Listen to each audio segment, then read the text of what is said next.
کچھ فائدہ بھی مل جاتا ہے، تو اللہ تعالیٰ یہ چاہتے ہیں کہ آخرت میں ان کا کچھ بھی حصہ نہ ہو، یہ اتنا زیادہ کفر میں آگے نکل جائیں کہ ان کو آخرت میں کچھ بھی حصہ نہ ملے، اور ان کے لیے عذاب بہت بڑا ہے کیونکہ انہوں نے کفر اپنا لیا ہے۔ ان الذین اشتروا الکفر بالایمان، ان لوگوں نے کفر خرید لیا ایمان کے بدلے میں، ایمان ان کو پیش کیا گیا لیکن انہوں نے نہیں قبول کیا، انہوں نے کفر کو قبول کیا، تو اللہ فرماتے ہیں کہ لن یضر اللہ شیئا، یہ اللہ کا کچھ بھی نقصان نہیں کر سکتے، وَلَهُمْ عَذَابٌ علیم، اور ان کے لیے دردناک عذاب ہے۔ ان دونوں آیتوں میں دو عذاب بتائے، پہلے بتایا عذاب عظیم، دوسری میں بتایا عذاب علیم۔ اب کچھ وہ لوگ ہیں نا جنہوں نے پہلے، منافقین میں سے وہ لوگ جو کلمہ پڑھا، تو انہوں نے ایمان خریدا، اس کے بعد انہوں نے منافقت اختیار کی تو ایمان کو بیچ دیا اور کفر خرید لیا، تو اللہ نے ان کے لیے عذاب علیم کہا ہے۔ اگلی آیت میں بھی ان کی عذاب کے لیے اللہ پاک نے ایک اور لفظ استعمال کیا، ولا يحسبن الذين كفروا، اور آپ یہ جو کافر لوگ ہیں یہ گمان نہ کریں کہ انما نملی لہم، جو ہم نے ان کو ڈھیل دی ہوئی ہے، خیر لانفسہم، ان کے لیے اچھی ہے، انما نملی لہم لیزدادوا اثما، ہم نے جو ڈھیل دی ہے وہ تو صرف اس لیے دی ہے کہ یہ گناہوں میں اور زیادہ آگے بڑھ جائیں، ولہم عذاب مہین، عذاب مہین، اور ان کے لیے تو رسوا کرنے والا عذاب ہے جو کہ انہیں ذلیل کر کے رکھ دے گا۔ ما کان اللہ لیجزر المؤمنین علی ما انتم علیہ حتی یمیز الخبیث من الطیب، اللہ تعالیٰ ایسا نہیں کرتا کہ مومنوں کو ایسے ہی چھوڑ دے جس حالات پر اس وقت وہ تھے، یعنی جو اس وقت کافر اور مومن جب آپس میں وہ لڑنے کے بعد جب تک پکا کھلا فیصلہ نہیں ہوا، اللہ تعالیٰ کہتے ہیں اللہ تعالیٰ ایسا نہیں کر سکتا کہ اسی حالت میں مومنوں کو رہنے دیں، اللہ تعالیٰ تو حق کو باطل سے الگ کریں گے، ناپاکی کو پاکیزگی سے الگ کریں گے، چھانٹ دیں گے، تو اللہ تعالیٰ نے فرمایا کہ حتی یمیز الخبیث من الطیب، اللہ تعالیٰ ناپاک کو پاک سے الگ کریں گے، وما کان اللہ لیطلعکم علی الغیب، اور یہ بھی بات نہیں ہے کہ اللہ تعالیٰ تمہیں غیب کی باتیں بتا دیں گے، ولکن اللہ یجتبی من رسلہ، لیکن اللہ تعالیٰ اپنے رسولوں کو چن لیتا ہے، من یشاء، جس کے لیے چاہتا ہے، یعنی یہاں پر مومنوں کو کہا گیا کہ تمہیں غیب کی باتیں اللہ تعالیٰ نہیں بتائے گا، لیکن اللہ تعالیٰ اپنے رسول کو جو بھی چاہتے ہیں، جس کو چن لیتے ہیں، اس کو جو چاہتے ہیں وہ بتا دیتے ہیں۔ فآمنوا باللہ ورسلہ، اور تم لوگ جو ہو ایمان لاؤ اللہ پر، اس کے رسول پر، وَإِن تُؤْمِنُوا، اور اگر تم ایمان لاؤ گے، وَتَتَّقُوا، اور تم پرہیزگاری اختیار کرو گے، فَلَكُمْ أَجْرٌ عَظِيمٌ، تو اللہ تعالیٰ کے پاس تمہارے لیے بہت بڑا اجر ہے۔ یعنی یہ اس شبے کا جواب ہے کہ اگر کافر لوگ، یہ پہلے اللہ تعالیٰ نے کافروں کے لیے 3 آیتوں میں 3 قسم کے عذاب بتائے، عذاب عظیم، عذاب علیم، عذاب مہین، تو یہاں پر کسی کے دل میں یہ شبہ پیدا ہو سکتا ہے نا کہ اگر یہ کافر جو ہیں اللہ تعالیٰ کو اتنے ہی ناپسند ہیں تو پھر اللہ تعالیٰ نے ان کو دنیا میں اتنی خوشحالی یا ان کو فتوحات یا ان کو نعمتیں کیوں دے رکھی ہیں، عیش و عشرت کی زندگی ان کو کیوں حاصل ہے؟ تو اللہ پاک نے اس کا جواب یہ دیا کہ ان کو آخرت میں کوئی حصہ نہیں ملنا، اس لیے اللہ تعالیٰ نے انہیں دنیا میں ڈھیل دی ہوئی ہے تاکہ یہ مزید گناہوں میں ملوث ہو جائیں اور اکٹھا ہی پھر ان کو عذاب میں دھر لیا جائے۔ اور اس کے باوجود دوسرا شبہ یہ بھی ہو سکتا ہے کہ اگر مومن اللہ کو اتنے ہی پسند ہیں، مومنوں کو اللہ تعالیٰ اتنا لائک کرتا ہے، تو پھر ان پر مصیبتیں کیوں آ رہی ہیں؟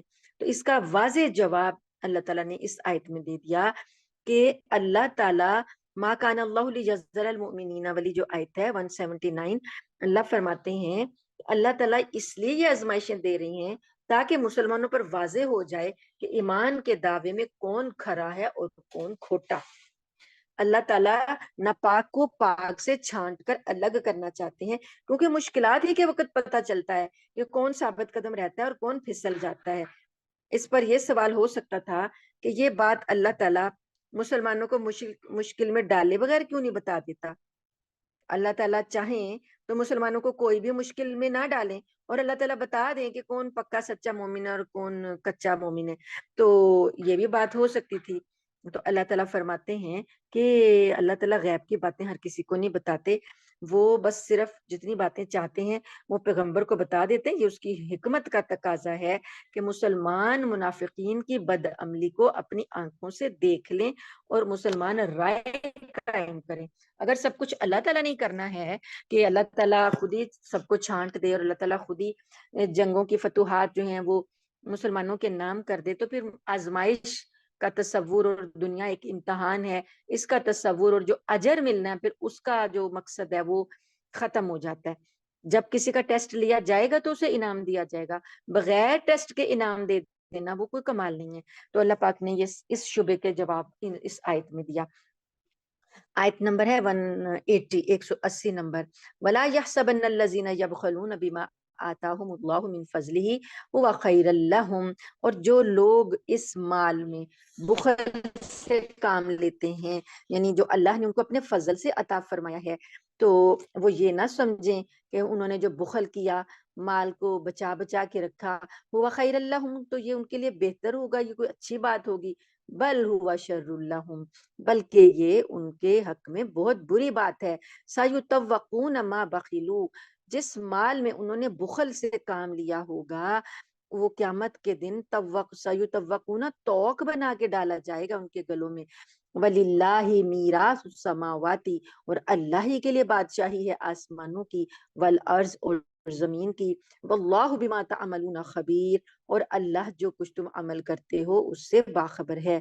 لقد سمع اللہ قول الذین قالوا ان اللہ فقیر ونحن اغنیاء، البتہ تحقیق سن لی بات اللہ نے ان لوگوں کی جنہوں نے یہ کہا کہ بے شک اللہ محتاج ہے اور ہم غنی ہیں. سنکتب، جلد ہم لکھیں گے، ما قالوا، جو انہوں نے کہا، وقتلہم الانبیاء بغیر حق، اور جو انہوں نے نبیوں کو ناحق قتل کیا، ونقول، اور ہم کہیں گے، ذوقوا، چکھو، عذاب الحریق، جلنے کے عذاب کا مزہ، دہکتی آگ کا مزہ. اب یہ جو بخل جس سے قرآن پاک نے حرام قرار دیا ہے اور جس کے بارے میں قرآن پاک نے یہ فرمایا ہے کہ جو گلے میں توق بنا کر ڈالا جائے گا، یہ وہ بخل ہے جو کہ فرض صدقات کے بارے میں کیا جاتا ہے. فرائض ہیں، زکوٰۃ فرض ہے، یا جو کوئی انسان کے اوپر جب جہاد کا اعلان ہو جائے تو جہاد کے لیے مال دینا اس وقت واجب ہو جاتا ہے. تو ایسی صورتحال میں اس وقت جب فرض ہو جائے مال خرچ کرنا، تو انسان مال کو بچانے کی فکر میں رہے اور بخل کرے، تو یہ اس وقت زکوٰۃ نہ دے، تو یہ چیز جو ہے توق بنا کر وہ مال انسان کے گلے میں قیامت والے دن ڈالا جائے گا. تو اللہ تعالیٰ کے پاس، اللہ کو پیسے کی ضرورت نہیں ہے، تمہارے مال کی ضرورت نہیں ہے. اللہ تعالیٰ کے لیے تو زمین اور آسمان ساری کی ساری میراث اسی کی ہے، لیکن اللہ تعالیٰ دیکھنا چاہتے ہیں کہ بندے کیا کرتے ہیں. تو یہ نبی کریم صلی اللہ علیہ وسلم کی ایک حدیث بھی اس بارے میں ہے، بڑی سخت حدیث ہے. ایسا مال جو کہ فرائض میں خرچ نہیں کیا گیا، جو فرض تھی زکوٰۃ دینا، اور جو فرض صدقات تھے یا واجبات تھے، جیسے اب واجب ہوتا ہے فطرانہ واجب ہوتا ہے، اور اس طریقے سے جو کوئی کسی کا کفارہ ہوتا ہے قسم کا، یا جس طریقے سے بھی صدقہ واجب ہو جاتا ہے، یہ جو واجبات اور فرائض ہیں اس میں بھی جو مال خرچ نہیں کرتے، تو نبی کریم صلی اللہ علیہ وآلہ وسلم کی حدیث مبارکہ ہے کہ ایسا مال ایک زہریلے سانپ کی شکل میں منتقل کر کے اس بندے کے گلے میں ڈال دیا جائے گا. وہ سانپ اس کی باچھیں یعنی جو اس کے گال ہیں ان کو چیر کے پکڑ کر چیرے گا اور کہے گا، میں ہوں تیرا مال، میں ہوں تیرا جمع کیا ہوا خزانہ. اللہم نعوذ بک من ذالک، اے اللہ ہم اس معاملے سے، اس حالت سے آپ کی پناہ میں آتے ہیں. اللہ تعالیٰ ہمیں ایسی شر سے محفوظ رکھے. اب یہ لوگ جو یہود وغیرہ ہیں، جب چونکہ یہ مدنی صورت ہے نا، تو مدینہ میں احکام زکوٰۃ بھی آ گئے تھے اور احکام نماز بھی آ گئے تھے. اللہ کی طرف سے ایک مکمل شریعت جو تھی وہ دی جا رہی تھی. تو یہ یہودی جو تھے، انہوں نے جب زکوٰۃ کا نبی صلی اللہ علیہ وسلم نے فرض ہونے کا بتایا تو انہوں نے مذاق اڑایا. انہوں نے کہا کہ یعنی کہ مال اس کا مطلب ہے ہمارے پاس ہے، ہم غنی ہیں. تو اپنی زبان سے یہ جملے بولے، ان اللہ فقیر، کہ اللہ تعالیٰ محتاج ہے اور ہم غنی ہیں، ہم مالدار ہیں. تو اللہ نے فرمایا کہ ایسی بات انہوں نے اپنی زبان سے نکالی ہے، یہ بات ہم نے ان کی لکھ لی ہے.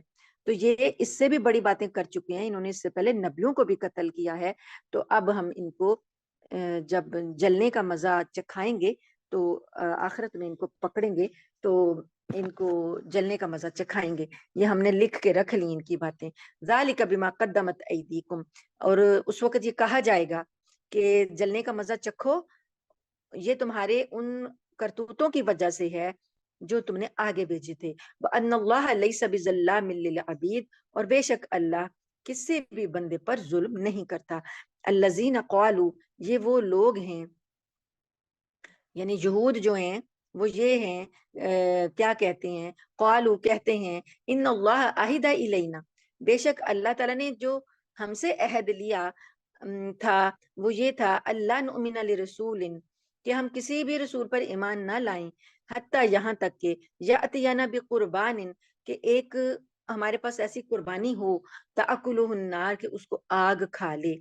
مطلب پہلے ایسا ہوتا تھا ہماری شریعت سے پہلے، جو اب ہم قربانیاں دیتے ہیں نا تو ان قربانیوں کو ہم خود ہی استعمال کرتے ہیں، لیکن ہماری شریعت محمدیہ سے پہلے شریعت موسوی میں اور شریعت عیسوی میں، بلکہ حضرت آدم علیہ السلام سے لے کے یہی بات چلی آتی تھی کہ جو قربانی دی جاتی تھی اللہ کی راہ میں وہ خود سے استعمال نہیں کرنی ہوتی تھی، وہ آسمان سے ایک آگ آتی تھی اور جس کی قربانی قبول ہوئی ہوتی تھی اس کو کھا لیتی تھی.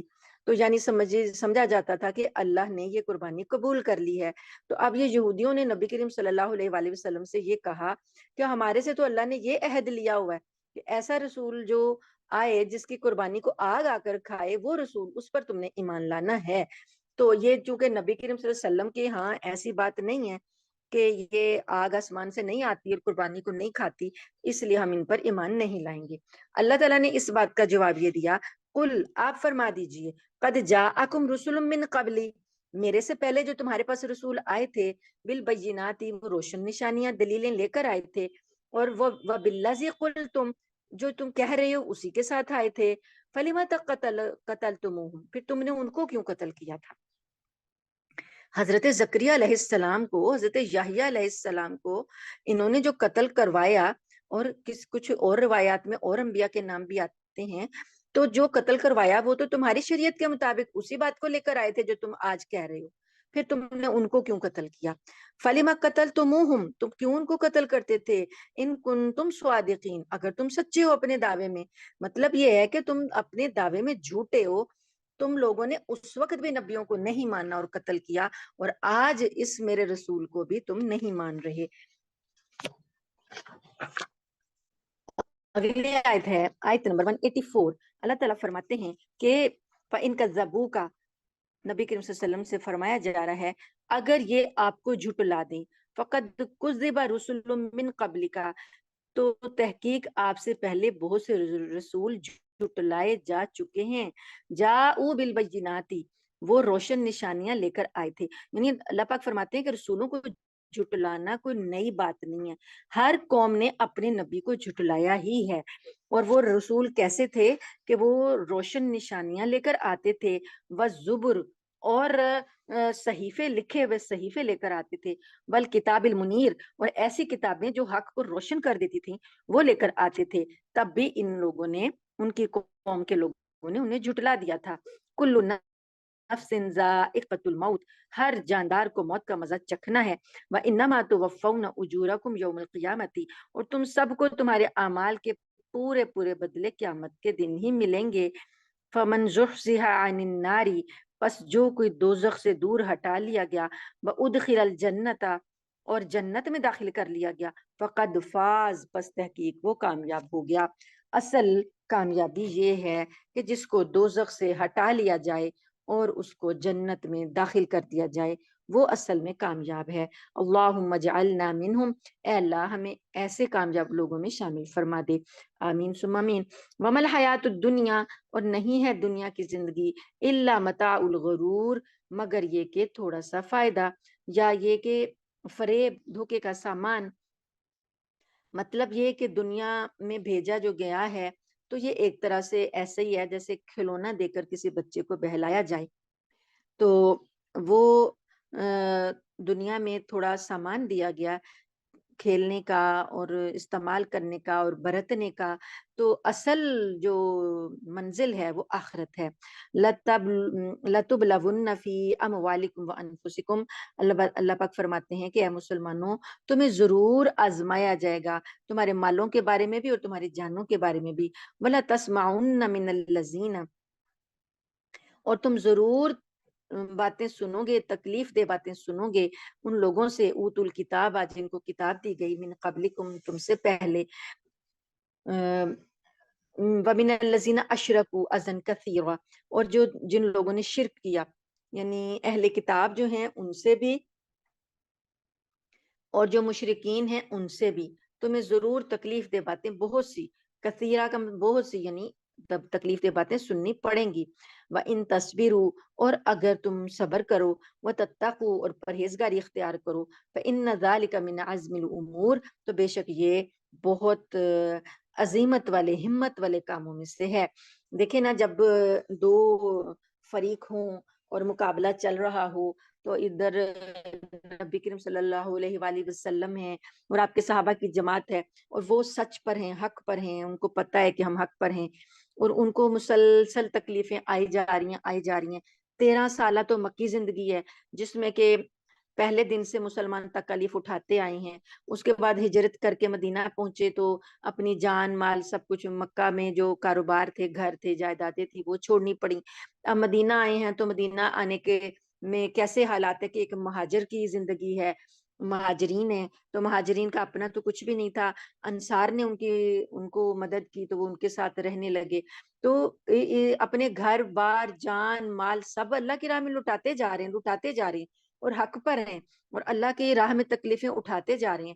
اب کیا ہوا کہ یہاں بھی چین نہیں لینے دیا جا رہا، اور مکہ والے جو ہیں وہ لشکر کشی کر رہے ہیں، ایک سال بدر کے لیے آگے، دوسرے سال احد کے لیے آگے، تو ایک دن کا بھی چین نصیب نہیں ہو رہا۔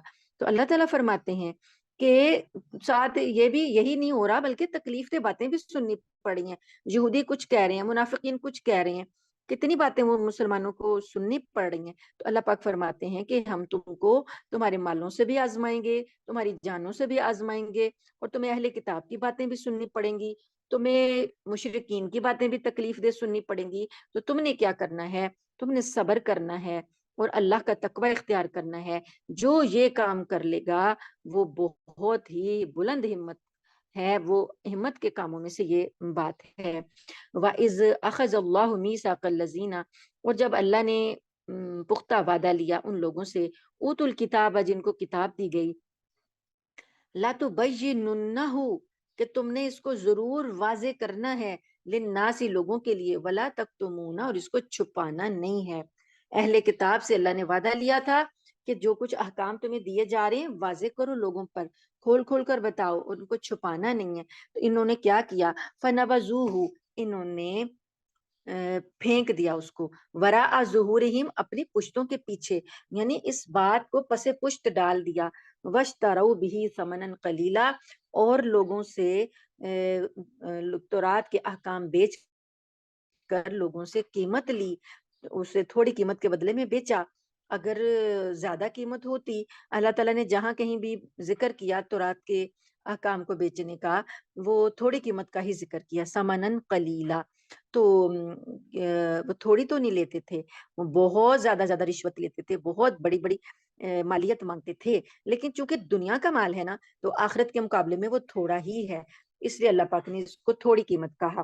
فبئس ما یشترون، تو بہت برا ہے جو وہ خرید و فروخت کر رہے تھے، جو چیز وہ لے رہے تھے، جو دے رہے تھے، یہ کاروبار بہت برا ہے، اللہ کی کتاب کو بیچ رہے تھے۔ لا تحسبن الذین یفرحون بما اتوا یحبون، یہ ہرگز نہ سمجھنا کہ جو لوگ اپنے کیے پر بڑے خوش ہیں اور چاہتے ہیں کہ ان کی تعریف ان کاموں پر بھی کی جائے جو انہوں نے کیے ہی نہیں ہیں، یعنی یہ لوگ جو خوشیاں مناتے پھرتے ہیں اور چاہتے ہیں کہ ہماری تعریف کی جائے، ان یحمدوا بما لم یفعلوا، جو کام انہوں نے نہیں کیے اس پر بھی، فلا تحسبنہم بمفازۃ من العذاب، تو اللہ تعالیٰ فرماتے ہیں کہ ایسے لوگوں کے بارے میں یہ نہ سمجھنا کہ وہ عذاب سے بچنے میں کامیاب ہو جائیں گے، وَلَهُمْ عَذَابٌ علیم، ان کے لیے تو دردناک عذاب ہے۔ وَلِلَّهِ مُلْكُ السَّمَاوَاتِ وَالْأَرْضِ، اور اللہ ہی کے لیے ہے بادشاہی آسمانوں کی اور زمین کی۔ وَاللَّهُ عَلَى كُلِّ شَيْءٍ قدیر، اور اللہ تعالیٰ ہر چیز پر قدرت رکھتا ہے۔ ان فی خلق السماوات والارض، بے شک آسمانوں اور زمین کی تخلیق میں، پیدائش میں، باختلاف اللیل والنہار، اور رات اور دن کے ایک دوسرے کے آگے پیچھے آنے جانے میں، لآیات لأولی الالباب، عقل رکھنے والوں کے لیے نشانیاں ہیں۔ یہ والی جو آیت ہے یہ اللہ تعالیٰ کی کائنات میں تفکر اور تدبر کا ہمیں سبق دے رہی ہے کہ اللہ کی تخلیق میں غور کرو اور دیکھو اللہ نے آسمان کیسا پیدا کیا، بغیر ستون کے ایک چھت بنا دی، کہیں کوئی دراڑ نہیں ہے، کہیں کوئی سوراخ نہیں ہے، کہیں سے جھکا ہوا نہیں ہے، کہیں سے اس میں کوئی خرابی نظر نہیں آتی۔ زمین کو دیکھو، زمین کہیں سے تم لوگوں کو اٹھانے میں انکار نہیں کرتی، کہیں وہ جھک نہیں جاتی تمہارے بوجھ سے کہ ایک جگہ پر زیادہ سارے لوگ بیٹھے اور وہ جھک جائے، ایسا نہیں ہوتا۔ وہ تمہیں چلنے میں مدد دیتی ہے، تم اسے کھودتے ہو وہ کھود جاتی ہے، تم اس پہ تعمیر کرتے ہو وہ تعمیر کو اٹھا لیتی ہے، تم لوگ کھیتی کرتے ہو، ہل چلاتے ہو، اس پہ سینے کو چیرتے ہو، وہ اس میں بھی تمہارے ساتھ تعاون کرتی ہے اور تمہاری فصلیں اگا دیتی ہے، تمہیں پھل پھول دے دیتی ہے، تمہارے فضلے اور تمہاری جو ڈرین ہیں وہ سارے کے سارے زمین آپس جذب کر لیتی ہے، تمہارے مردوں کو چھپا لیتی ہے، تمہارے لیے پاکیزگی کا انتظام کرتی ہے، تمہارے عیب چھپا لیتی ہے۔ کیا کیا کچھ یہ زمین میں اللہ نے پیدا کیا، اس تخلیق میں غور کرو۔ اور پھر یہ زمین کے اندر جو نظام اللہ نے رات اور دن کا چلایا، کس طریقے سے رات اور دن آگے پیچھے آ رہے ہیں جا رہے ہیں، ایک دوڑ لگی ہوئی ہے، تمہارے اوقات چل رہے ہیں، تمہارے مہینے بن رہے ہیں، تمہارے سال بن رہے ہیں، تمہاری عمر گزر رہی ہے، تمہارے موسم آ رہے ہیں جا رہے ہیں، تو یہ ساری چیزوں کو دیکھو تو اس میں عقل والوں کے لیے بہت بڑی بڑی نشانیاں ہیں۔ الذین، وہ لوگ جو یذکرون اللہ قیاما وقعودا وعلی جنوبہم، وہ لوگ جو اللہ کو یاد کرتے ہیں، اللہ کا ذکر کرتے ہیں کھڑے ہوئے، وقعودا، اور بیٹھے ہوئے، وعلی جنوبہم، اور اپنی کروٹوں کے بل لیٹے ہوئے، وَيَتَفَكَّرُونَ، اور وہ غور و فکر کرتے ہیں، فی خلق السماوات والارض، آسمان اور زمین کی تخلیق میں، پیدائش میں غور و فکر کرتے ہیں کس طریقے سے اللہ نے اس کو بنایا ہے۔ تو پھر کیا کہتے ہیں، دعا کرتے ہیں، ربنا ما خلقت ھذا باطلا، اے ہمارے رب تو نے اس کو بیکار پیدا نہیں کیا، سبحانک، تو پاک ہے، فقنا عذاب النار، پس تو ہمیں آگ کے عذاب سے بچا لے۔ تو آسمان اور کائنات کی چیزوں کو انسان جب دیکھے تو وہاں پر جو اس کو اللہ کی تخلیق میں حیرت ہو یا خوشی ہو یا تعجب ہو تو یہ دعا پڑھے، ربنا ما خلقت ھذا باطلا، آسمان کی طرف دیکھ کر، کائنات کی مناظر کی طرف دیکھ کر، ربنا ما خلقت ھذا باطلا، یہ دعا چھوٹی سی ہے کہ اے اللہ تو نے یہ باطل نہیں بنایا، تو نے بیکار نہیں بنایا، سبحانکا، تو پاک ہے، فقنا عذاب النار، تو ہمیں آگ کے عذاب سے بچا لینا۔ تو یہ دعا کے پڑھنے سے انشاءاللہ اللہ تعالیٰ آگ کے عذاب سے محفوظ رکھیں گے۔ ربنا، آگے ایک اور آیت بھی ہے، ربنا انکا من تدخل النار فقد اخزیتا، اے ہمارے رب آپ نے جس کسی کو دوزخ میں داخل کر دیا تو آپ نے تو اس کو رسوا ہی کر دیا، وما للظالمین من انصار، دوزخ میں داخلہ جو ہے سب سے بڑی رسوائی ہے اور ظالموں کا کوئی مددگار نہیں۔ ربنا اننا سمعنا منادیا ینادی، اے ہمارے رب ہم نے ایک پکارنے والے کی پکار کو سنا، للایمانی، ایمان کے لیے وہ پکار رہا تھا، ان آمنوا بربکم، کہ ایمان لے آؤ اپنے رب پر، فآمنا، تو ہم ایمان لے آئے۔ اپنے ایمان کا اللہ تعالیٰ کو حوالہ دینا، اللہ تعالیٰ کو بتانا کہ اے اللہ ہم نے تیرے نبی کی پکار سنی، ہم نے ایک پکارنے والے کی پکار سنی، کوئی بھی پکار سکتا ہے نا، یعنی کوئی بھی دعوت دے سکتا ہے۔ جیسے ہمیں پہلے کچھ پتہ نہیں تھا لیکن ہمیں کسی عالم نے ہمیں سمجھایا، پکارا، بتایا کہ آؤ سنو قرآن، سنو پڑھو، تو ہم نے اس کی پکار سن لی اور ہم اس کی پکار پر اللہ کے کلام کو سننے بیٹھ گئے، تو ہم اللہ تعالیٰ کو کہہ رہے ہیں کہ اے اللہ ہم نے تیرے پکارنے والے کی پکار سنی تو ہم ایمان لے آئے اور ہم آپ کے اوپر ایمان رکھتے ہیں، تو اب آپ ہمیں بخش دیجئے، ربنا فاغفر لنا ذنوبنا، اے ہمارے رب آپ ہمیں بخش دیجئے ہمارے گناہوں کو، وکفر عنا سیئاتنا، ہماری برائیاں ہم سے دور کر دیجئے، جو گناہ ہم کر چکے ہیں ہمارے نامہ اعمال سے ان کو ہٹا دیجئے، وَتَوَفَّنَا مَعَ الْأَبْرَارِ، اور ہمیں جب فوت کریں، جب ہمیں موت آئے تو نیک لوگوں کے ساتھ موت آئے۔ ربنا وآتنا ما وعدتنا، اے ہمارے رب ہمیں جو تو نے وعدے کیے ہیں وہ عطا کر، اللہ رسولی کا، وہ وعدے کس کے ذریعے کیے؟ وہ وعدے رسولوں کے ذریعے کیے، رسول آئے، رسولوں نے ہمیں بتایا کہ اللہ کے یہ وعدے ہیں، تو وہ ہمارے ساتھ جو تیرے رسولوں نے وعدے کیے وہ اب آپ پورے کریں۔ ولا تخزنا یوم القیامتی، اور ہمیں قیامت کے دن رسوا نہ کرنا، انک لا تخلف المیعاد، بے شک آپ اپنے وعدے کی خلاف ورزی نہیں کرتے۔ فاستجاب لہم، دیکھ لیجئے جن دعاؤں کے ساتھ ہی اللہ تعالیٰ نے قبولیت کا لفظ بولا ہے وہ دعائیں ضرور ہی قبول ہوتی ہیں۔ تو اللہ نے کہا کہ جو لوگ یہ دعائیں کرتے ہیں فاستجاب لہم، اللہ نے ان کی دعاؤں کو قبول کر لیا، ربہم، ان کے رب نے قبول کر لیا، اور کہا انی، بے شک میں، لا اضیع، نہیں ضائع کروں گا، عمل عامل منکم، تم میں سے کسی عمل کرنے والے کا عمل، من ذکرن، کوئی مرد ہو، او انثا، یا کوئی عورت ہو، بعضکم من بعض، تم سب ایک دوسرے سے ہو، فالذین ہاجروا، پس وہ لوگ جنہوں نے ہجرت کی، واخرجوا، اور وہ نکالے گئے، من دیارہم، اپنے گھروں سے، واوذوا، اور ان کو ایذا دی گئی، فی سبیلی، میرے راستے میں، یعنی اللہ کی خاطر انہوں نے ہجرت کی اور انہوں نے تکلیفیں اٹھائیں، اللہ تعالیٰ کہتے ہیں میری راہ میں انہوں نے تکلیفیں اٹھائیں، وقاتلوا، اور ان سے جنگ کی گئی، اور انہوں نے لڑائیاں ان سے ہوئیں، وقتلوا، اور ان کو قتل کیا گیا، لأکفرن، میں ضرور دور کر دوں گا، عنہم سیئاتہم، ان سے ان کی برائیاں، یعنی ان کے گناہوں کو میں معاف کر دوں گا، وَلَأُدْخِلَنَّهُمْ، اور میں ان کو ضرور داخل کروں گا، جنات تجری، ایسے باغات میں جن کے بہتی ہیں، من تحتها الانہار، جن کے نیچے نہریں بہتی ہوں گی، ثوابا من عند اللہ، یہ اللہ کی طرف سے انعام ہے، واللہ عندہ حسن الثواب، اللہ کے پاس تو بہت بہترین انعام ہے، لا یغرنک تقلب الذین کفروا فی البلاد، آج اتنی نہیں کر رہی، کان وہاں لاوا تو سننا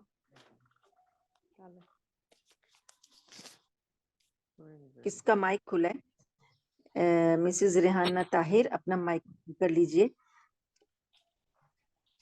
اللہ تعالیٰ فرماتے ہیں، آیت نمبر ہے 197، اللہ تعالیٰ فرماتے ہیں کہ نبی کریم صلی اللہ علیہ وآلہ وسلم کو فرمایا کہ لوگوں نے جنہوں نے کفر اپنا لیا ہے ان کا چلنا پھرنا آپ کو دھوکے میں نہ ڈالے، یعنی وہی بات پہلے بھی ہو چکی کہ کافروں کی خوشحالی اور کافروں کی جو ترقی ہے وہ اس سے تمہیں تکلیف نہ پہنچے، یہاں بھی اللہ تعالیٰ فرما رہے ہیں کہ تمہیں دھوکے میں نہ ڈالے کہ یہ کافر لوگ جو ہیں شہروں میں چل رہے ہیں پھر رہے ہیں، یہ تھوڑا سا فائدہ ہے، متاع قلیل، یہ دنیا کا تھوڑا سا فائدہ ہے، تو مأواہم جہنم، پھر آخری ٹھکانہ ان کا جہنم ہے، وبئس المہاد، اور یہ بہت برا بچھونا ہے، لیکن الذین اتقوا ربہم، لیکن وہ لوگ جنہوں نے پرہیزگاری کی، اپنے رب سے، رب کی پرہیزگاری اختیار کی، لہم جنات تجری من تحتها الانہار، ان کے لیے باغات ہیں اس کے نیچے نہریں بہتی ہیں، خالدین فیہا، وہ اس میں ہمیشہ رہیں گے، نزلا من عند اللہ، اللہ کی طرف سے یہ ان کی مہمانی ہوگی، اللہ تعالیٰ ان کی میزبانی کریں گے اور جنتیں ان کو عطا کریں گے، وما عند اللہ خیر للابرار، اور اللہ کے پاس جو کچھ ہے وہ نیکوکار لوگوں کے لیے کہیں بہتر ہے، وَإِنَّ مِنْ أَهْلِ الْكِتَابِ لَمَنْ يُؤْمِنُ بِاللَّهِ وَمَا أُنزِلَ إِلَيْكُمْ، اور بے شک اہل کتاب میں سے جو لوگ ایمان لے آئیں اللہ پر اور جو نازل کیا گیا تم پر، وَمَا أُنزِلَ إِلَيْهِمْ، اور جو ان پر نازل کیا گیا، یعنی مسلمانوں کو پر جو نازل کیا گیا اور جو ان کی شریعتوں میں جو نازل کیا گیا ان دونوں پر وہ ایمان لے آئیں، خاشعین للہ، وہ اللہ سے ڈرنے والے ہوں، لا یشترون بآیات اللہ ثمنا قلیلا، اور وہ اللہ کی آیتوں کو تھوڑی قیمت کے بدلے میں نہ بیچیں، اولئک لہم اجرہم عند ربہم، یہ وہ لوگ ہیں کہ ان کا اجر ان کے رب کے پاس ہے، یعنی اہل کتاب کے جو اچھے لوگ ہیں جو ایمان لائے ہیں، تو اللہ تعالیٰ نے ان کا بھی ذکر کیا، ان کے لیے دو شریعتوں پر عمل کرنے کا اجر ہے، تو دوہرا اجر ہے، ایک انہوں نے اپنی شریعت پر ایمان لائے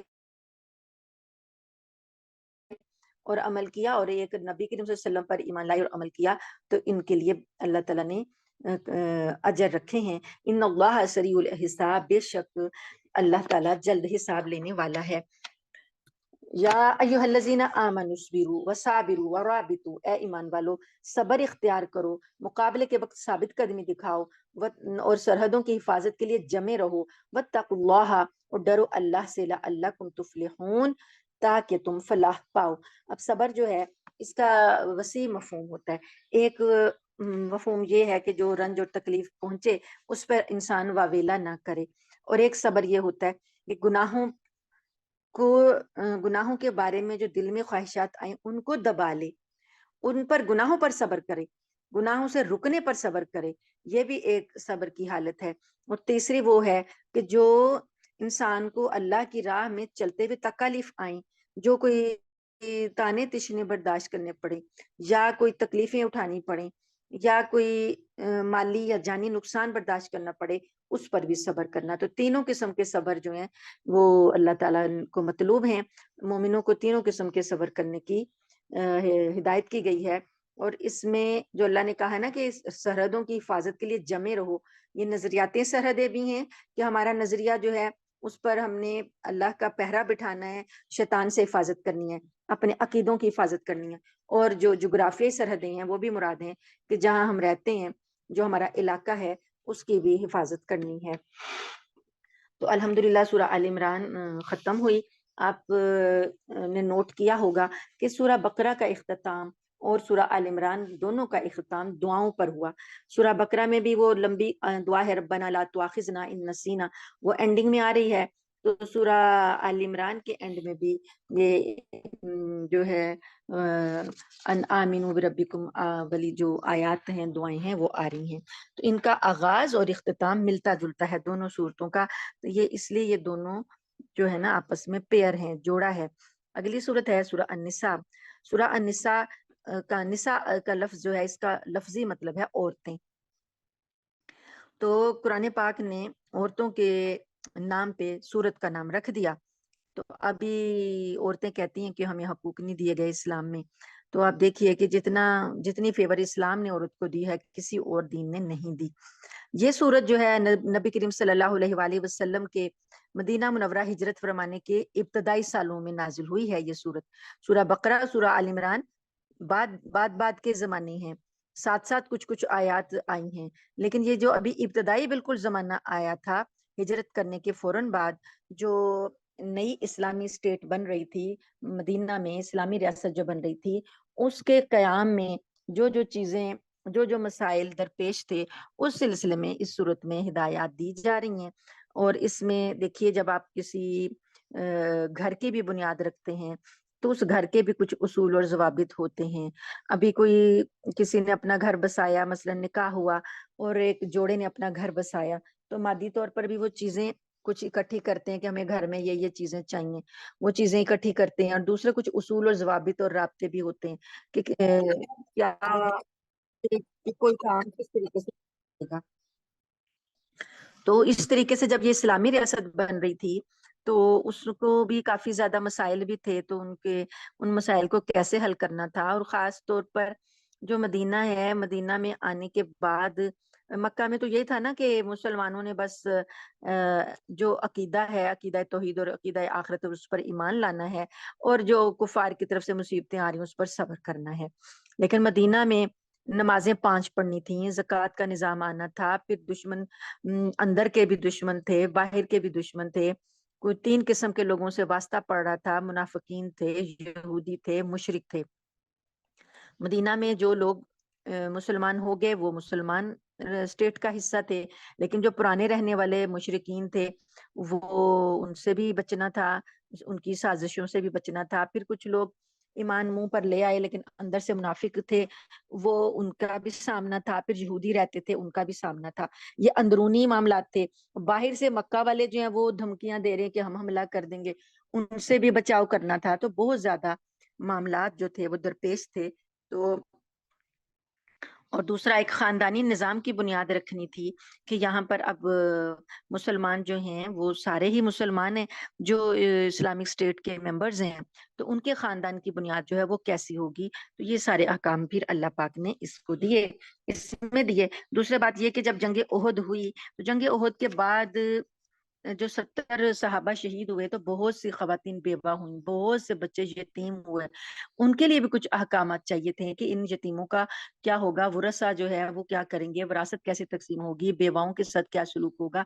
یہ ساری چیزیں احکامات جو ہیں پھر اللہ پاک نے اس میں دیے. اور آغاز جو ہو رہا ہے اللہ پاک نے آغاز ہی کیا ہے جو کہ تقوی سے کیا اور یتیموں کے حقوق سے کیا. بسم اللہ الرحمن الرحیم. یا ایھا الناس اتقوا ربکم الذی خلقکم من نفس واحدۃ. اے انسانوں ڈرو، تقوی اختیار کرو اپنے رب کا جس نے تم سب کو پیدا کیا ایک جان سے. وخلق منہا زوجہا، اور اللہ نے اس کا ایک آدمی سے بنایا، تم لوگوں کو یعنی آدم علیہ السلام سے پیدا کیا، پھر اس سے اس کا جوڑا بنایا. وبث منہما رجالا کثیرا ونساء، اور ان دونوں سے، آدم اور حوا سے، دونوں سے اللہ پاک نے بہت سے مرد اور بہت سی عورتیں دنیا میں پھیلا دی. اب یہاں پر جو ہے ایک اعتراض کرنے والے یہ اعتراض کرتے ہیں کہ قرآن پاک میں کہاں ذکر آیا کہ اللہ تعالیٰ نے حضرت حوا کو پیدا کیا. بے شک نام سے ذکر نہیں آیا، لیکن اللہ تعالیٰ فرماتے ہیں کہ میں نے جو پہلی جان پیدا کی آدم علیہ السلام، پھر میں نے اس کا جوڑا بھی بنایا اور ان دونوں سے ساری دنیا میں بہت سے مرد اور عورتیں پھیلا دیے.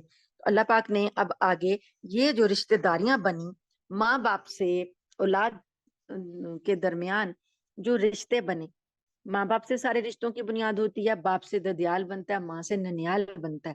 اور بہن بھائیوں سے، بہن بھائیوں کے جو رشتے ہوتے ہیں پھر وہ پھیلتے جاتے ہیں، بہن بھائیوں کے ساتھ پھر یہ خون کے رشتے ہیں، رحم کے رشتے کہلاتے ہیں. تو اللہ پاک فرماتے ہیں واتقوا اللہ الذی تساءلون بہ والارحام، اور تم اس ذات سے ڈرو جس کا حوالہ دے کر تم سوال کرتے ہو اور رشتہ داریوں کا. یعنی جب انسان بے بس ہوتا ہے نا تو اس کے دل میں ہوتا ہے کہ جو اب میں کس مضبوط ذات کا سہارا لوں کہ کسی کو یقین آ جائے. تو وہ پھر اللہ کی قسم کھاتا ہے، اللہ کا حوالہ دیتا ہے کہ میں اللہ کی قسم کھاتا ہوں کہ یہ بات ایسے ہے اور ایسے ہے، کیونکہ اسے پتا ہے کہ اس سے بڑھ کر کوئی اور قسم نہیں ہے، اس سے بڑھ کر کوئی اور حوالہ نہیں. تو بعض اوقات انسان کسی سے تعاون مانگتا ہے تو اپنی رشتہ داری کا حوالہ دیتا ہے اور کہتا ہے کہ اپنے رشتہ داری کا کچھ خیال کرو اور اس طریقے سے یہ بات ایسے نہ کرو تو ویسے نہ کرو. تو اللہ تعالیٰ فرماتے ہیں کہ اس ذات سے ڈرو جس کا سوال کرتے ہو تم اور وہ رشتہ داریاں جن کے تم حوالے دیتے ہو. ان اللہ کان علیکم رقیبا، بے شک اللہ تعالیٰ تمہارے حقوق کی نگرانی کر رہا ہے، تمہارے اوپر نگران ہے. وآتوا الیتامی اموالہم، اور یتیموں کو ان کے مال دے دو. ولا تتبدلوا الخبیث بالطیب، اور ناپاک کو پاک سے نہ ملاؤ، یعنی ردی مال کو اچھے مال سے مخلط ملت نہ کرو. ولا تاکلوا اموالہم الی اموالکم، اور آپس میں ایک دوسرے کے مال، ان کے مال اپنے مالوں کے ساتھ ملا کر نہ کھاؤ. انہ کان حوبا کبیرا، بے شک یہ بہت بڑا گناہ ہے. دیکھیے یتیم بچہ جو ہے اس کے وارث اگر اس کا مال کھا جائیں تو وہ کیا کر سکتا ہے؟ وہ تو بے بس ہے، کمزور ہے. ایسا ہوتا تھا کہ لوگ کیا کرتے تھے کہ جو وارث ہوتے تھے یتیموں کے، وہ سمجھتے تھے کہ ہم ان کے مال میں جو مرضی خرد برد کر لیں، کسی کو کیا پتہ چلے گا. اب فرض کریں کوئی پراپرٹی ہے، کوئی جگہ ایسی ہے جو قیمت کے لحاظ سے اچھی ہے اور کوئی ایسی جگہ ہے جو قیمت کے لحاظ سے کم ہے. کوئی کھیتی ہے جو بہت زیادہ زرخیز ہے اور کوئی کھیتی ہے جو کم زرخیز ہے. کچھ علاقے ایسے ہیں جو بہت زیادہ ویلیو رکھتے ہیں اور کچھ علاقے ایسے ہیں جو کم ویلیو رکھتے ہیں. تو اگر یتیم کا وارث یہ کہے کہ اس کے بدلے میں اس کو یہ دے دوں، اپنا خراب مال اس کے لیے رکھ دے اور اس کا اچھا مال خود اپنے مال میں لے لے، تو اللہ تعالیٰ نے اس سے منع کیا کہ جو بھی اس کا مال ہے اس کو خراب مال سے نہ بدلو اور اپنے مالوں کے ساتھ خلط ملت نہ کرو، یہ بہت بڑا گناہ ہے. وَإِنْ خِفْتُمْ أَلَّا تُقْسِطُوا، اور اگر تمہیں یہ خوف ہو کہ تم نہ انصاف نہیں کر سکتے فِي الْيَتَامَىٰ یتیموں کے بارے میں، فَانْكِحُوا مَا طَابَ لَكُم مِّنَ النِّسَاءِ، تو پھر تم ان کی عورتوں سے نکاح کر لو جو تم کو اچھی لگیں. مثنا 2، وثلاثہ 3، ورباع اور 4. فَإِنْ خِفْتُمْ، اب یہ ہے وہ آیت جس میں اللہ تعالیٰ نے 4 نکاح کی اجازت دی ہے، حکم نہیں دیا۔ حکم میں اور اجازت میں فرق ہے۔ حکم ہوتا ہے کہ ضرور ہی کرو، اجازت ہوتی ہے کہ کوئی کرنا چاہتا ہے تو کر لے۔ تو کیوں کیا؟ یہ کیوں کیا؟ یہ آیت کس پس منظر میں نازل ہوئی ہے کہ جب یتیموں کی تعداد بڑھ گئی، بیواؤں کی تعداد بڑھ گئی، اب ان کا کچھ تو انتظام کرنا تھا، اور ان کے پاس مال بھی ہیں، اور ان کو ایک والی اور سرپرست کی بھی ضرورت ہے۔ تو اللہ پاک نے کہا کہ تم ان کا جب مال جو تمہارے پاس ہے تم ان کے ساتھ انصاف نہیں کر سکتے، تو پھر ان کی خواتین کو اپنے نکاح میں لے آؤ۔ جب وہ تمہارے نکاح میں آئیں گی تو ان کے مال بھی تمہارے پاس آ جائیں گے، اور تمہارے استعمال میں کوئی حرج بھی نہیں ہوگا۔ تو اگر جو عورتیں تمہیں پسند ہیں پھر ان سے نکاح کر لو۔ فَإِنْ خِفْتُمْ أَلَّا تَعْدِلُوا، بس اگر تمہیں یہ خوف ہو کہ تم ان میں انصاف نہیں کر سکو گے، یعنی 4 بیویاں ہو گئیں، اب تم ان میں انصاف نہیں کر سکو گے، فواحدہ، تو پھر ایک ہی رکھو۔ انصاف شرط ہے، اگر انصاف نہیں کر سکتے تو پھر ایک ہی رکھو۔ او ما ملکت ایمانکم، یا جو کہ ملکیت میں آئیں داہنے ہاتھ تمہارے کے، مطلب جو لونڈیاں ہیں، کنیزیں ہیں، جو جنگی قیدی ہیں، ان کے ساتھ جو ہیں وہ ان کے ساتھ بھی نکاح کر سکتے ہو۔ ذالک ادنا اللہ تعولو، یہ اس وجہ سے ہے، یہ کام کرنا، نکاح کرنا جو ہے، یہ اس بات کے زیادہ قریب ہے کہ تم بے انصافی میں مبتلا نہیں ہوگے۔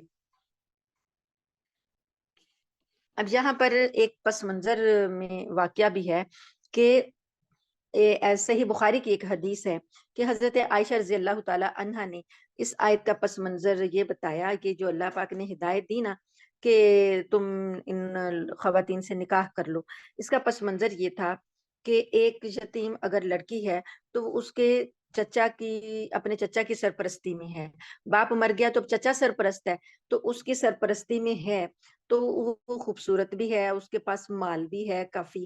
تو اب اس کا جو چچا زاد بھائی ہے، چچا کا جو لڑکا ہے، وہ یہ چاہتا ہے کہ یہ لڑکی جب بڑی ہو، بالغ ہو، تو میں اس کے ساتھ نکاح کر لوں تاکہ اس کا مال خاندان سے باہر نہ جائے اور ہمارے ہی خاندان میں آ جائے، اس کے تصرف میں آ جائے۔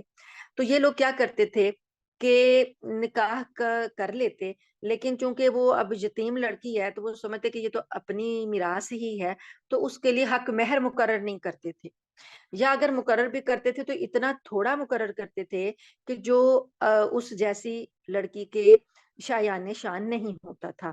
تو اس چیز سے یا حق مہر بھی دے دیا اور اس کے ساتھ شادی بھی کر لی، لیکن وہ لڑکی اگر خوبصورت نہیں ہے تو اس سے پھر محبوب بیوی کا درجہ نہیں دیتے تھے۔ اس طرح کی ناانصافیاں ان یتیموں کے ساتھ ہوتی تھیں۔ تو اللہ تعالیٰ نے یہ کہا کہ اگر تم انصاف نہیں کر سکتے تو پھر ایک ہی رکھو، اگر تم انصاف کر سکتے ہو تو 2 کرو، 3 کرو، 4 کرو، لیکن اگر تم ان کے درمیان انصاف نہیں کر سکتے، اب مال کی تو تمہیں ہرس ہے، مال تو تمہیں مل گیا لیکن اسے محبوب بیوی کا درجہ نہیں دے پاؤ گے، تو پھر نکاح نہ کرو۔ تو یہ ان حالات میں یہ احکام آئے ہیں۔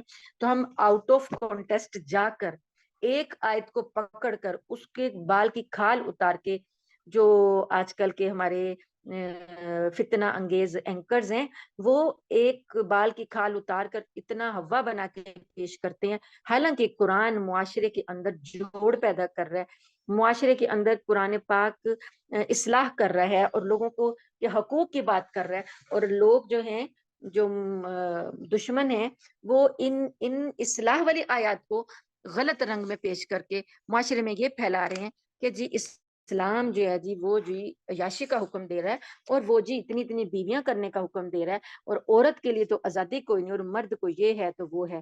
تو آپ دیکھ لیجئے کہ یہ آیات کس کانٹیکسٹ میں نازل ہوئی ہیں اور اللہ تعالیٰ نے کیسے بتایا اور ہمیں سننے میں کیسے ملتا ہے۔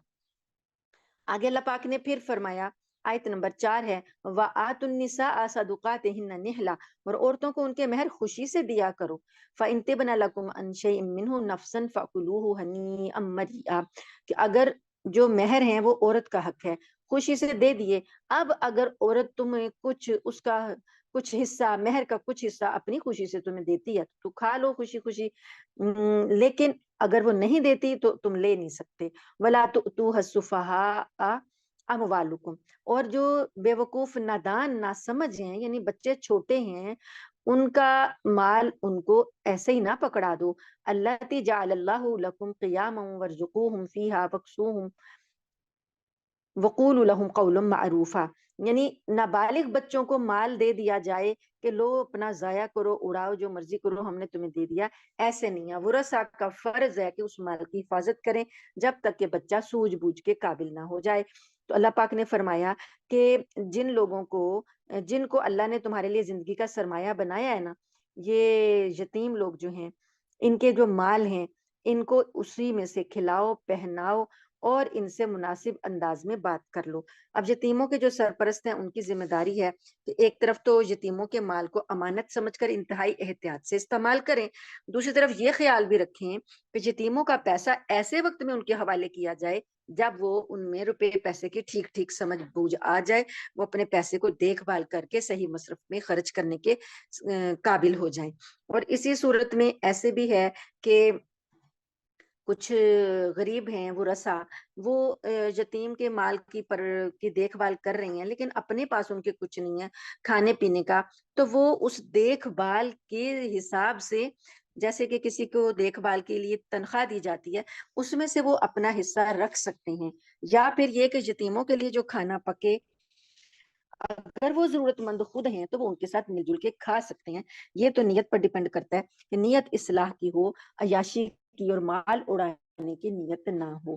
تو آج کے لیے اتنا ہی ہے، انشاءاللہ باقی ہم کل دیکھیں گے. اللہ تعالیٰ سے دعا ہے کہ اللہ تعالیٰ ہمیں ان آیات پر عمل کرنے کی توفیق عطا فرمائیں اور ہمیں ان آیات کا صحیح فہم عطا فرمائیں، اور ہمارے سے بیان کرنے میں یا پڑھنے میں جو زبان کی پھسلن یا لغزش یا بھول چوک ہے اس سے اللہ تعالیٰ ہم سے درگزر فرمائیں. آمین ثم آمین. وآخر دعوانا ان الحمد للہ رب العالمین.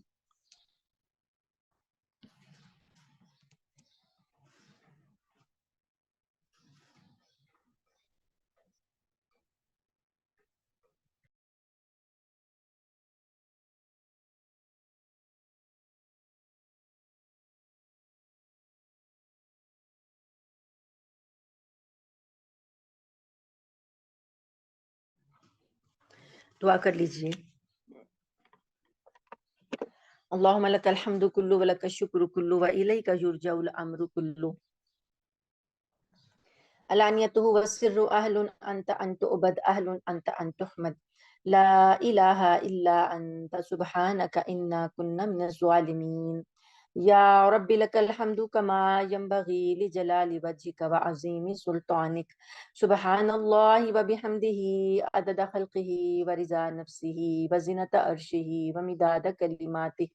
اللہم صلی علی محمد وعلی آل محمد کما صلیت علی ابراہیم وعلی آل ابراہیم انک حمید مجید. اللہم بارک علی محمد وعلی آل محمد کما بارکت علی ابراہیم وعلی آل ابراہیم انک حمید مجید.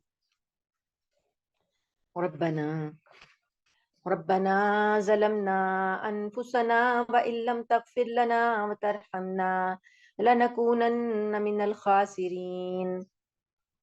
ربنا آتنا في الدنيا حسنة وفي الآخرة حسنة وقنا عذاب النار. ربنا آتنا من لدنك رحمة وهيئ لنا من أمرنا رشدا. ربنا لا تؤاخذنا إن نسينا أو أخطأنا. ربنا ولا تحمل علينا إصرا كما حملته على الذين من قبلنا. ربنا ولا تحملنا ما لا طاقة لنا به واعف عنا واغفر لنا وارحمنا أنت مولانا فانصرنا على القوم الكافرين. ربنا هب لنا من أزواجنا وذرياتنا قرة أعين واجعلنا للمتقين إماما. اللهم أحسن عاقبتنا في الأمور كلها وأجرنا من خزي الدنيا وعذاب الآخرة. اللهم رب ارحمهما كما ربياني صغيرا. اللهم حاسبنا حسابا يسيرا اللهم إنا نسألك من الخير ما سألك منه نبيك محمد صلى الله عليه وسلم، ونعوذ بك من الشر ما استعاذ منه نبيك محمد صلى الله عليه وآله وسلم. أنت المستعان وعليك البلاغ، أنت المستعان وعليك البلاغ، لا حول ولا قوة إلا بالله. اللهم إنا نسألك رزاك والجنة، ونعوذ بك من سخطك وغضبك والنار. اللهم إنا نسألك حبك وحب من يحبك وحب عمل يقربنا إلى حبك. اللهم إنا نعوذ بك من جهد البلاء ودرك الشقاء وسوء القضاء وشماتة الأعداء. اللهم إنا نعوذ بك من زوال نعمتك وتحول عافيتك وفجاءة نقمتك وجميع سخطك. اللهم أيد الإسلام والمسلمين، اللهم انصر الإسلام والمسلمين، اللهم أعز الإسلام والمسلمين ودمر أعداء الدين ودمرهم تدميرا. اللهم عليك باليهود، اللهم عليك باليهود، اللهم اكفناهم بما شئت. اللهم إنا نجعلك في نحورهم ونعوذ بك من شرورهم. اللهم انصر المجاهدين في كل مكان، اللهم انصر إخواننا المجاهدين في فلسطين وفي غزة. اللهم انصرهم نصرا عزيزا، اللهم انصرهم نصرا قريبا، اللهم انصرهم نصرا مقتدرا. اللهم تقبل شهداءهم، اللهم اشف مرضاهم، اللهم ثبت أقدامهم، اللهم سدد رميهم، اللهم أطعم من طعام أهل الجنة وألبسهم واسترهم وآمن روآتهم. اللهم استر عوراتهم وآمن روآتهم. اللهم أصلح أمة محمد صلى الله عليه وسلم. اللهم ارحم أمة محمد صلى الله عليه وآله وسلم. اللهم اغفر أمة محمد صلى الله عليه وآله وسلم. اللهم فرج عن أمة محمد صلى الله عليه وآله وسلم. يا شافي الأمراض اشف مرضنا ومرض المسلمين. يا شافي الأمراض اشف مرضنا ومرض المسلمين. يا قاضي الحاجات اقضي حاجاتنا وحاجات المسلمين. اللهم ارزقنا شهادة في سبيلك واجعل الموت في بلد رسولك. اللهم ربنا فاغفر لنا ذنوبنا وكفر عنا سيئاتنا وتوفنا مع الأبرار. ربنا فاغفر لنا ولإخواننا الذين سبقوا بالإيمان.